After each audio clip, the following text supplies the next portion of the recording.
I do think that the American technology industry is a bright spot in the American economy. I think it's a strategic advantage for the United States that we have a lot of the strongest companies in the world. And I think it should be part of the U.S.'s strategy going forward to defend that. And it's one of the things that I'm optimistic about with President Trump is I think he just wants America to win. And I think some of this stuff, like the other governments who are kind of pushing on this stuff, it's like at least the U.S. has the rule of law, right? So the government can come after you for something, but you still get your day in court, and the courts are pretty fair. And so we've basically done a pretty good job of defending ourselves. And when we've chosen to do that, basically we have a pretty good rate of winning.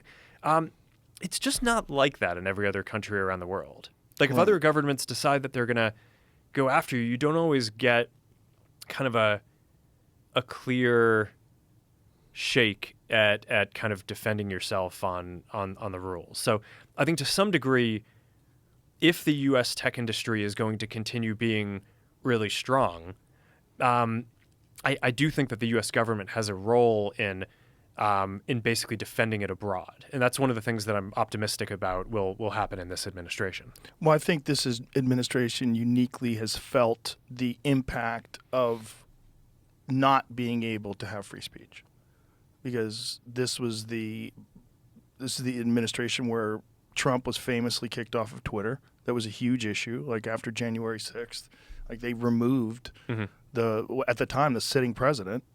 It was kind of crazy to remove that person from social media because you've decided that he incited a riot.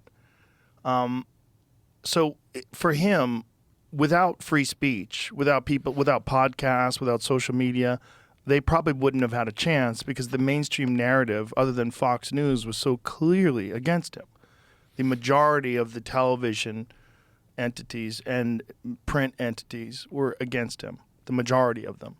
So if without social media, without podcast, they don't stand a chance. So they're uniquely aware of the importance of giving people their voice, free speech.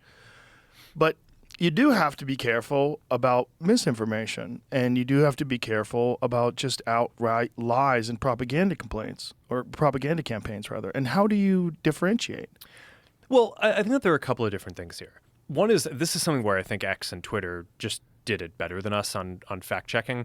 We took the critique around around misinformation. We put in place this fact-checking program, which basically empowered these third-party fact-checkers. They could mark stuff false, and then we would downrank it in the algorithm.